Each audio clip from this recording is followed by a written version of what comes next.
January morning. Early 1944. High above Western Europe, at nearly 25,000 feet, the air is thin and brittle. Aluminum skin creaks under strain. Four engines beat a steady rhythm, uneven now, fighting cold and distanced at a single B-24 Liberator drift slightly out of formation. Not enough to notice from the ground, but enough to be seen from above. Inside the bomber, oxygen masks fog with breath. Fingers are numb despite heated gloves. Somewhere in the fuselage, a warning light flickers and dies. No one speaks it aloud. They already know what it means. Then the contrails appear. 9 German fighters fan out against the pale winter sky. Messerschmitts and Focke-Wulfs, climbing fast, disciplined, confident. They have done this before. Lone bombers do not last long. The first cannon shells tear past the cockpit. Plexiglass fractures. A gunner shouts a bearing. Another turret rotates, metal whining against frozen grease. The Liberator does not dive. It does not break. Its guns begin to fire, and they do not stop. What follows will leave the aircraft barely intact, the crew shaken, and German pilots filing reports they will struggle to explain. To understand how this moment was even possible, we have to step back, into the wider air war that made such encounters inevitable. By early 1944, the air war over Europe had become a daily, grinding contest of endurance. Every morning, hundreds of American heavy bombers lifted from airfields across eastern England, climbing slowly into the cold sky, forming vast combat boxes that stretched for miles. Their targets lay deep inside German-occupied Europe: aircraft factories, oil refineries, rail junctions, and industrial cities whose names were now etched into mission boards with chalk. This campaign was not designed to be subtle. It was designed to break an enemy by weight and persistence. The United States Army Air Forces believed daylight precision bombing could cripple Germany's ability to wage war. Unlike the Royal Air Force's nighttime area bombing, American doctrine demanded visibility, formation discipline, and predictable flight paths. Those same requirements also made the bombers visible, vulnerable, and increasingly contested. At the center of this strategy stood two aircraft, the B-17 Flying Fortress and the B-24 Liberator. The B-24, sleeker and faster, carried a greater bomb load and had longer range. Its high aspect ratio Davis wing gave it efficiency at altitude, but also made it less forgiving when damaged. Crews respected its performance, but they did not romanticize it. The Liberator was a working aircraft, capable, temperamental, and unforgiving of mistakes. German air defenses had evolved in response.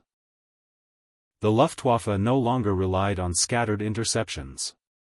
By 1943, it had developed a layered system: early warning radar, ground-controlled interception, and tightly coordinated fighter units stationed near anticipated bomber routes.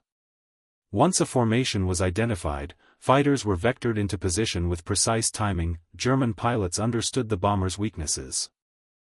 Attacking from the front exploited blind spots and reduced exposure time. Head-on passes became standard, with 20mm and 30mm cannon aimed at cockpits and nose sections. A single well-placed burst could end a mission in seconds. The Americans adapted, but adaptation lagged behind losses. Long-range fighter escorts were improving, but they were not yet omnipresent. P-51 Mustangs were arriving in numbers, but coverage still thinned at critical points. When escort fighters turned back, bombers pressed on alone, and when formations fractured, by flak, weather, or mechanical failure, individual aircraft became isolated. These stragglers were marked instantly. German controllers called them out by position and altitude. Fighter leaders redirected entire swarm to destroy them. Statistics were unforgiving. A lone bomber faced overwhelming odds. Its survival depended on discipline, gunnery, and a kind of mechanical luck that could not be planned. As winter tightened its grip on Europe, missions continued regardless. Targets grew harder, defenses sharper, and attrition heavier. Somewhere within this environment, on a mission that began like countless others, one B-24 would find itself alone, carrying not just bombs, but the full weight of this air war on its wings. The morning of that mission began quietly, long before the enemy was in sight. Before dawn, English airfields glowed dimly under blackout lamps. Crews moved through mist and frost, their breath visible as they walked toward parked Liberators lined in precise rows. Briefings were already complete.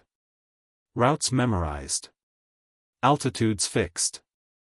Emergency procedures reviewed for the 100th time. The logic behind the bomber formations was mathematical. Aircraft flew in staggered boxes, overlapping fields of fire meant to turn each group into a moving fortress. Every gun covered another's blind spot. In theory, no fighter could approach without being exposed to multiple streams of .50 caliber fire. In practice, this system depended on cohesion. Lose the box, and the fortress dissolved. The B-24 carried up to 10 machine guns, spread across nose, top, waist, tail, and ball turrets. Each position was manned by a specialist whose entire job was to watch a slice of sky. Gunners trained endlessly. Estimating lead, compensating for closing speed, firing in short, controlled bursts to prevent barrel overheating. Ammunition was finite. Discipline mattered as much as courage, but the Liberator's design imposed limits. Its narrow fuselage made movement difficult. Its bomb bay, split by a catwalk, forced crewmen to step carefully even in calm air. Under attack, with violent evasive maneuvers and flak bursts rocking the aircraft, coordination became harder by the second. The Luftwaffe understood this better than anyone. German fighter doctrine by 1944 was ruthless and efficient. Interceptors climbed ahead of bomber streams, then dove through them at high speed, firing only when solution angles were ideal. If a bomber lagged, fighters circled back. They did not hurry.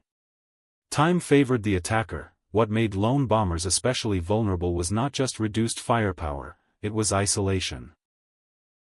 Without formation references, pilots struggled to hold altitude and course while evading. Damage compounded quickly. One disabled engine forced rudder correction, which slowed the aircraft, which made it easier to hit again. Reports from the period are clear. Stragglers were priority targets. German pilots recorded them as easy kills, not out of arrogance, but experience, yet occasionally, the expected sequence broke down. There were moments when bomber crews held formation against all odds, when guns jammed and were cleared under fire, when damaged aircraft stayed airborne long enough to confuse attackers. These moments did not change the war on their own, but they revealed the limits of doctrine. On this mission, somewhere over hostile territory, a B-24 fell behind. Perhaps it was flak damage. Perhaps an engine began to fail. The formation moved on, bound by orders and fuel constraints. Above and behind, German fighters were already turning toward it, and inside the Liberator, the crew settled into a reality they all understood: this aircraft would now have to fight alone. What happened next can be understood from several angles, each revealing a different truth about how this bomber survived long enough to land at all. Inside the B-24, fear did not arrive all at once. It crept in through routine. A gunner calling out range. The pilot adjusting trim to compensate for drag. The navigator rechecking headings he already knew by memory. Each man understood what isolation meant. Training manuals did not need to explain it. There was no room for panic. Panic wasted oxygen, ammunition, and time. Gunners locked into their positions, shoulders tight against armor plates, eyes fixed on empty sky that could fill at any second. When the first fighters appeared, reactions were automatic. Safety catches off. Turrets powered. Interphone calls clipped and precise. These crews were not reckless. Most were young, many barely past 20, but they were professionals. Survival depended on trust that the man in the tail would catch what the waist gunners missed, that the pilot would hold steady long enough for accurate fire. When hits came, they absorbed them without comment. Pain, shock, even death were dealt with later. The job came first. German fighters did not swarm blindly. They approached in disciplined elements, spacing themselves to avoid overlapping fire. Head-on passes targeted the nose. Rear attacks focused on the tail. One group distracted, another struck. The goal was cumulative damage. The Liberator responded by maintaining as stable a platform as possible. Violent evasive action made gunnery ineffective. Instead, the pilot held course, trusting his gunners to create a lethal envelope of fire. Each attacking fighter was forced to fly through converging streams of tracers. This was not bravado. It was calculation. The bomber's only advantage was firepower, and it had to be used decisively. The B-24's defensive layout was both strength and vulnerability. Its powered turrets gave wide coverage, but required electrical power and clear communication. Damage to wiring or hydraulics could silence an entire quadrant, yet when everything functioned, the aircraft became something formidable. .50 caliber rounds tore through thin fighter skins. Even near misses disrupted attack runs. German pilots learned to respect a bomber that fired accurately and continuously.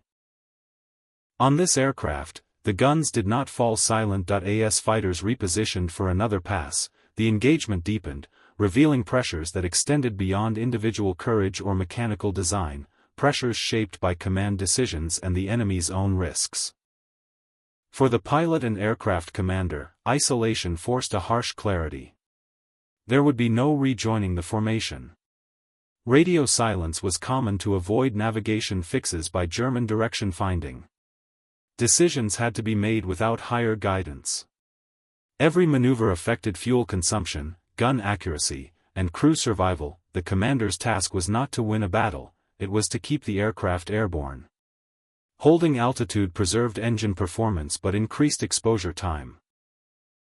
Descending risked flak belts and reduced oxygen margins. He balanced these factors instinctively, guided by experience and training rather than orders. Leadership inside the aircraft was quiet. No speeches. No raised voices. Authority was expressed through steadiness, by flying predictably enough for gunners to do their work, and by acknowledging damage reports without dramatization. From the Luftwaffe cockpit, this bomber was supposed to break quickly. German pilots expected fire, but not resistance of this consistency. Reports from similar encounters describe frustration when bombers maintained accurate defensive fire even after taking visible damage. Fighter ammunition was limited. Cannon shells were heavy, and firing windows were short.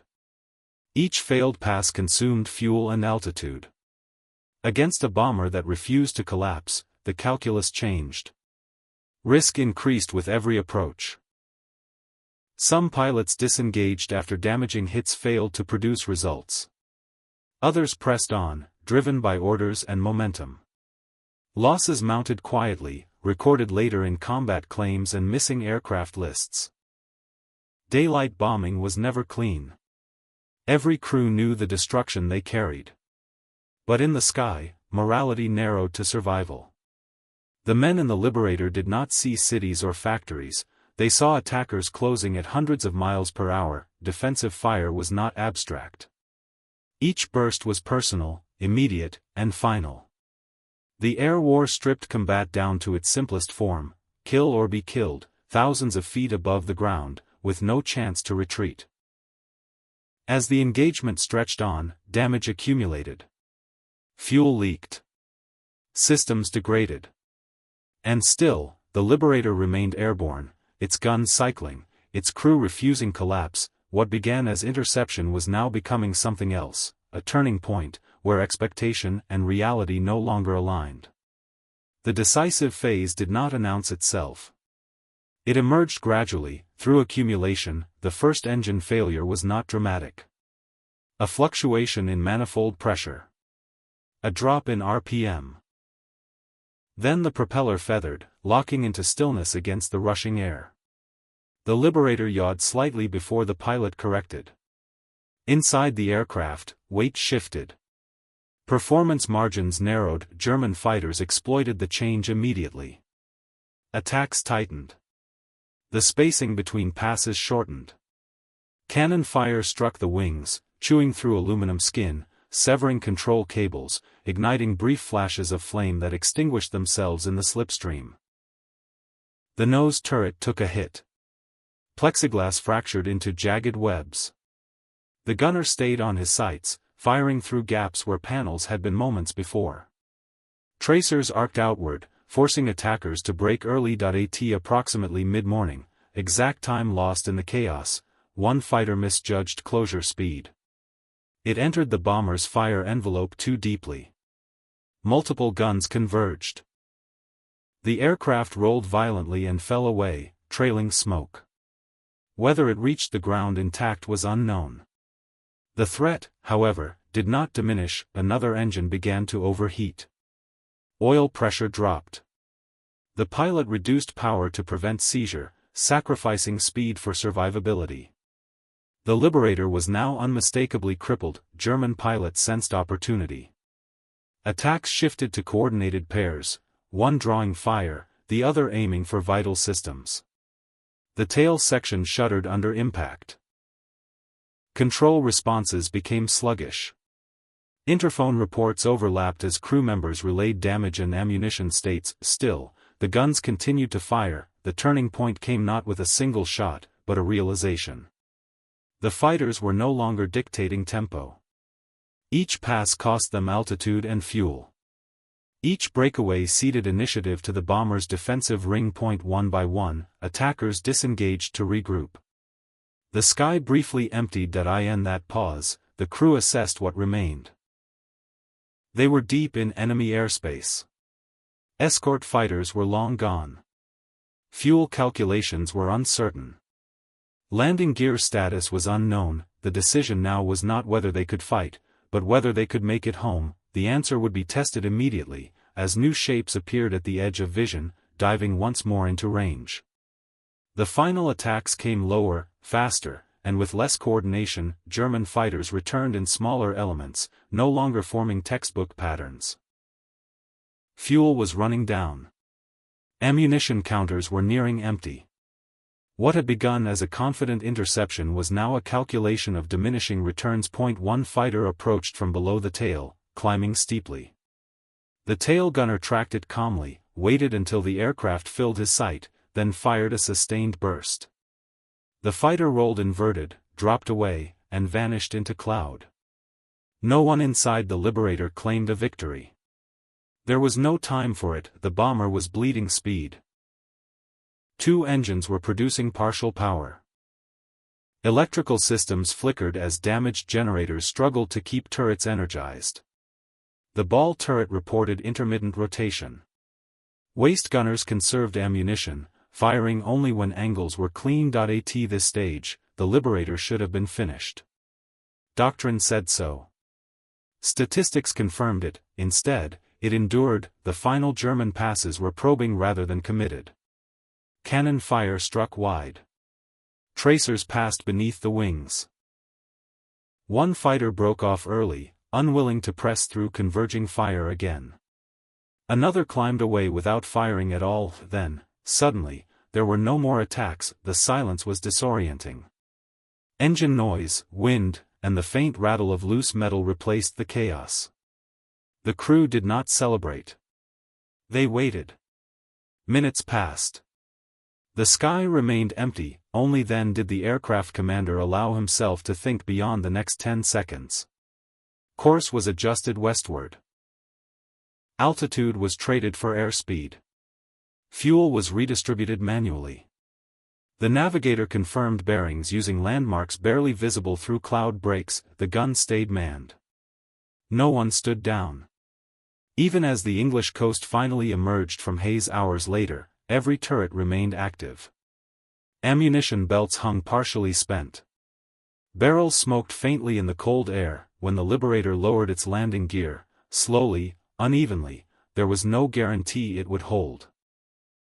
When it touched the runway, it did so hard, fast, and without ceremony. Ground crews stared as it rolled to a stop. Every gun was still capable of firing. The mission was over. The consequences, however, were only beginning to settle, in reports, in numbers, and in what this encounter quietly revealed about the air war. Once the engines shut down, the damage became undeniable. The Liberator's skin was perforated in dozens of places. Wing surfaces were scarred by cannon strikes and shrapnel tears. Control cables showed signs of near failure, strands partially severed but still holding. One engine nacelle was blackened by oil and smoke. Another leaked fluid steadily onto the concrete. Ground crews counted the holes quietly. They always did. Inside, spent shell casings littered the floor. Ammunition belts hung slack, some nearly exhausted, others carefully conserved. Several guns showed signs of overheating but had not seized. Maintenance reports later confirmed that none of the defensive positions had been fully knocked out, a statistical anomaly under such sustained attack. The crew emerged slowly. Some were wounded, mostly by shrapnel and flying debris. None were killed. Medical officers treated injuries without ceremony, recording them in logs already thick with similar entries. Debriefings followed. Intelligence officers asked for bearings, altitudes, aircraft types. Gunners described attack angles. The navigator sketched approximate locations where fighters disengaged. Claims were conservative. Confirmations were rare in such encounters, especially when wreckage fell far from friendly lines. German loss records from comparable engagements suggest at least several aircraft failed to return from interceptions involving lone bombers that day. Luftwaffe units were already stretched thin. Experienced pilots were increasingly irreplaceable. For the Americans, this mission changed nothing on paper. The bombing campaign continued. Loss rates remained high. Doctrine did not shift overnight because one aircraft survived, but within squadrons, stories traveled faster than official summaries. Crews listened closely when veterans described what disciplined gunnery could still accomplish. Not invulnerability, but resistance. This B-24 did not become famous. It was repaired, flown again, or eventually written off like most combat aircraft. Its significance lay elsewhere. It demonstrated that even in the most asymmetric circumstances, outcomes were not always predetermined, and that realization, quiet and uncelebrated, fed into a broader reassessment already underway. By the time this Liberator returned to service, or was replaced by another airframe carrying the same crew assignments, the air war itself was shifting. Long-range escort coverage expanded rapidly in 1944. P-51 Mustangs began accompanying bombers from takeoff to target and back again. The Luftwaffe's interception windows narrowed. Attacks became more dangerous, more costly, and increasingly unsustainable. Encounters like this one did not cause that shift, but they illustrated its urgency. German fighter units could still inflict damage, but they were paying a growing price for each engagement. Fuel shortages limited training. Pilot experience declined. Mechanical reliability suffered under constant strain. For American planners, survivability remained a numbers game. Formation discipline, escort fighters, and sheer volume of aircraft mattered more than isolated acts of endurance. Yet crew-level lessons filtered upward. Gunnery training emphasized patience and accuracy. Defensive coordination became more refined. The psychological aftermath was equally important. Crews who survived heavy attacks carried a different understanding of the war. Not optimism, but confidence grounded in experience. They knew what failure looked like, and what narrow survival required. German pilots, too, adjusted. Reports increasingly noted bombers that absorbed punishment without immediate results. Some pilots hesitated. Others pressed harder and did not return. The balance tipped incrementally, mission by mission. This single B-24 did not alter strategy or shorten the war. It did not need to. Its value lies in what it reveals about the nature of aerial combat at its peak, how technology, training, and human restraint intersected thousands of feet above Europe, often in moments too brief to record fully. As the war moved toward its final phases, these encounters accumulated, shaping an outcome no single aircraft could claim, but many contributed to. And with that broader perspective in place, only one question remains: what does this moment tell us, not just about machines and tactics, but about the people inside them? High above Europe, the air war was never abstract. It was lived in seconds and decisions, in metal stressed beyond design limits, and in young men asked to perform with absolute precision while surrounded by violence. The B-24 Liberator was not invincible. It was not meant to fight alone. Yet on that winter morning, it did exactly that, not through heroics or chance, but through discipline, training, and restraint under pressure. Every gun remained operational because every crewman stayed at his post. Every decision favored survival over spectacle. This encounter does not rewrite history. The strategic bombing campaign was shaped by scale, industry, and logistics far larger than any single aircraft. But moments like this reveal how outcomes were built, incrementally, imperfectly, and at great human cost. The German fighters were not reckless antagonists. They were professionals, operating within their own constraints, making calculations under diminishing odds. Their failure here was not weakness, but a reflection of a war turning against them. What remains is not a legend, but a record. A damaged bomber. A crew who landed alive. Guns still capable of firing. That fact lies the real meaning of this story. War is not decided only by overwhelming force. Sometimes it turns on endurance. On the ability to hold together just long enough for the sky to empty, and for home to come back into view.